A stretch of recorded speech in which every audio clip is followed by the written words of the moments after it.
राज्यसभा में आज गूंजा वंदे मातरम 150वीं वर्षगांठ पर देशभक्ति के सुरों से सदन में ऐसा संदेश दिया गया जिसने पूरे देश का ध्यान खींच लिया। सांसद डॉक्टर सुमेर सिंह सोलंकी ने वंदे मातरम को राष्ट्र की आत्मा का स्वर बताया। दिल्ली की ऊपरी सदन में आज माहौल बिल्कुल अलग था। इतिहास, देशभक्ति और राष्ट्रभाव का संगम। जब वंदे मातरम की 150वीं वर्षगांठ पर विशेष चर्चा शुरू हुई। चर्चा का केंद्र थे सांसद डॉक्टर सुमेर सिंह सोलंकी, जिन्होंने कहा, वंदे मातरम सिर्फ गीत नहीं, ये राष्ट्र जागरण का दिव्य महामंत्र है। डॉक्टर सोलंकी ने सदन में साफ कहा, 150 सालों से वंदे मातरम भारतीयों के दिल में देशभक्ति, त्याग, स्वाभिमान और समर्पण की ऊर्जा भर रहा है। वंदे मातरम राष्ट्र की सामूहिक चेतना का स्वर। सोलंकी उन्होंने बंकिम चंद्र चट्टोपाध्याय का भी उल्लेख किया। कहा कि 1875 में आनंद मठ में लिखी गई यह रचना सिर्फ कविता नहीं थी, बल्कि सोई हुई राष्ट्र आत्मा को जगाने वाला शंखनाद थी। डॉक्टर सुमेर सिंह सोलंकी ने बताया, वंदे मातरम स्वतंत्रता का मूल मंत्र है, बलिदान, ऊर्जा, तपस्या और कर्तव्य का प्रतीक। यही गीत क्रांतिकारियों की अंतिम पुकार बना। डॉक्टर सोलंकी ने कहा कि आज जब भारत आत्मनिर्भरता और विकास की नई राह पर बढ़ रहा है, तब वंदे मातरम की भावना पहले से कहीं ज्यादा प्रासंगिक है। भारत की एकता को और सुदृढ़ करता है वंदे मातरम। उन्होंने कहा, खेत में किसान, सीमा पर जवान, क्लास में शिक्षक और इनोवेशन कर रहा युवा, हर जगह वंदे मातरम जीवंत है। कुछ लोगों द्वारा उठाए जाने वाले अनावश्यक सवालों पर भी उन्होंने तीखा जवाब दिया। बोले, इतिहास साक्षी है, फांसी के तख्ते पर भी क्रांतिकारियों के होठों पर वंदे मातरम ही था। उन्होंने संसद से अपील की कि जैसे संविधान सभा ने इसे राष्ट्रगीत का सम्मान दिया है, वैसा ही सम्मान संसद के भीतर भी दिया जाना चाहिए। वंदे मातरम सिर्फ एक गीत नहीं, एक संकल्प है, और आज राज्यसभा में वही संकल्प गूंजता सुनाई दिया। डॉक्टर सोलंकी के इस बयान के बाद बहस नई दिशा पकड़ चुकी है कि राष्ट्रगीत को संसद के भीतर और कितना सम्मान मिलना चाहिए। 5 मिनट प्रयत्न ये कि 5 मिनट में पूरा करना है। धन्यवाद माननीय सदस्यों। उपसभापति महोदय। नर्मदे हर वंदे मातरम। मातृभूमि है सब कुछ, इसलिए वंदे मातरम। माँ भारती को प्रणाम।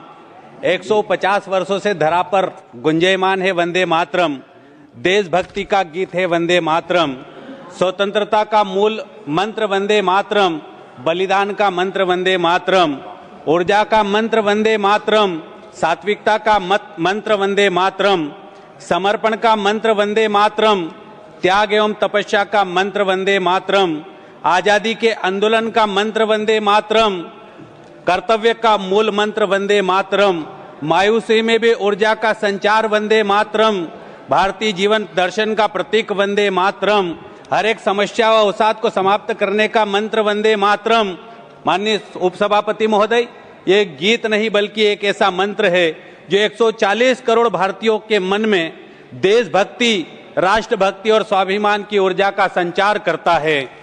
माननीय उपसभापति महोदय, वंदे मातरम जो डेढ़ शताब्दी से अनवरत गुंजित हो रहा है, यह मात्र गीत नहीं, राष्ट्र जागरण का वह दिव्य महामंत्र है जिसने पराधीनता की बेड़ियों में जकड़े भारत को आत्मबोध का प्रकाश दिया, निराशा के घोर तमस में अस्मिता की ज्योति प्रज्वलित की, संघर्षों को संबल और स्वाधीनता का स्वरूप प्रदान किया। यह गीत संपूर्ण भारत की सामूहिक चेतना का प्रतीक है। यह चेतना जो हजारों वर्षों की सभ्यता, संस्कृति और अध्यात्म को निर्मित हुई है। इस गीत ने हमें यह सिखाया है कि राष्ट्र केवल एक भौगोलिक सीमा नहीं, बल्कि एक जीवंत, संवेदनशील मातृ स्वरूपा सत्ता है, जिसके प्रति हमारी निष्ठा, श्रद्धा और समर्पण की हमारी असली पहचान है। यह गीत भारतीय जीवन दर्शन का प्रतीक है। वंदे मातरम की रचना अपने आप में एक आध्यात्मिक और सांस्कृतिक पुनर्जागरण था। ब्रिटिश शासन भारत की धार्मिक सांस्कृतिक चेतना को कुचलने का प्रयास कर रहा था। तब बंकिम चंद्र जी ने अपने उपन्यास आनंद मठ में इस गीत को स्थान दिया। बंकिम चंद्र चट्टोपाध्याय ने सन 1875 में जब इस गीत की रचना की, तब उन्होंने केवल काव्य नहीं लिखा, उन्होंने राष्ट्र की सोई हुई आत्मा को जगाने का संकल्प किया। माननीय उपसभापति महोदय, यह गीत नहीं, यह संपूर्ण भारत की आत्मा का स्वर है। मैं उस मातृभूमि की वंदना है जिसकी कृपा से हम सब अस्तित्व पाते हैं। यही कारण है कि 24 जनवरी 1950 को भारत की संविधान सभा ने सर्वसम्मति से वंदे मातरम को राष्ट्रगीत के रूप में मान्यता दी।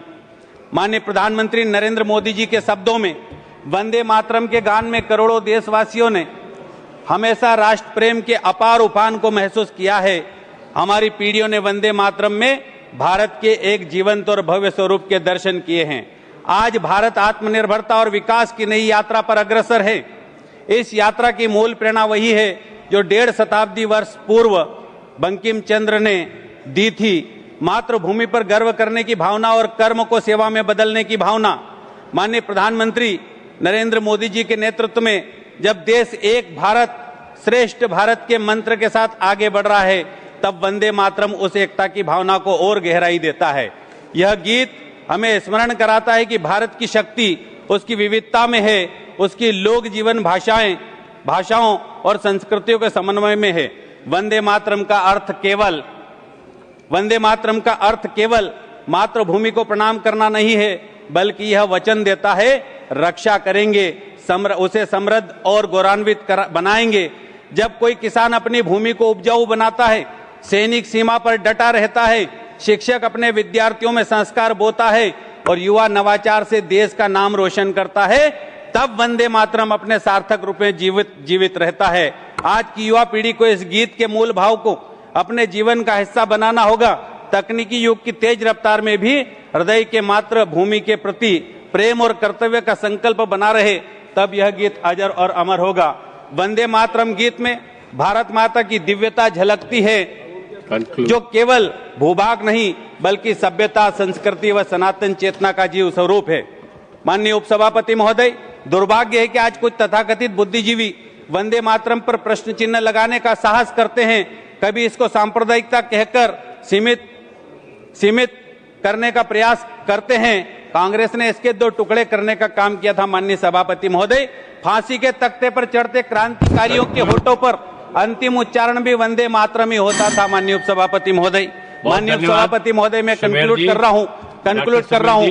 मैं ये कहना चाहता हूं कि पिछले लोकसभा में भी और राज्यसभा में भी वंदे मातरम पर चर्चा हो रही है। मैं माननीय उपसभापति महोदय, आपके माध्यम से सरकार से भी आग्रह करता हूं, आपसे भी और सदन से भी आग्रह करता हूं कि जब संविधान सभा ने 24 जनवरी 1950 को इसको मान्यता प्रदान की, तो मैं आग्रह करता हूं कि सदन के अंदर भी राष्ट्रगीत वंदे मातरम को पूरा गाया जाना चाहिए। मैं मांग करता हूं माननीय उपसभापति महोदय। बहुत बहुत धन्यवाद। नर्मदे हर, वंदे मातरम। माननीय ए रहीम, 3 minutes. Thank you very much. बिल्कुल समय। JTV न्यूज से जुड़े रहने के लिए हमारी खबरों को लाइक और शेयर करें, हमारे चैनल को सब्सक्राइब करें और अपडेट रहे हर छोटी बड़ी खबरों से।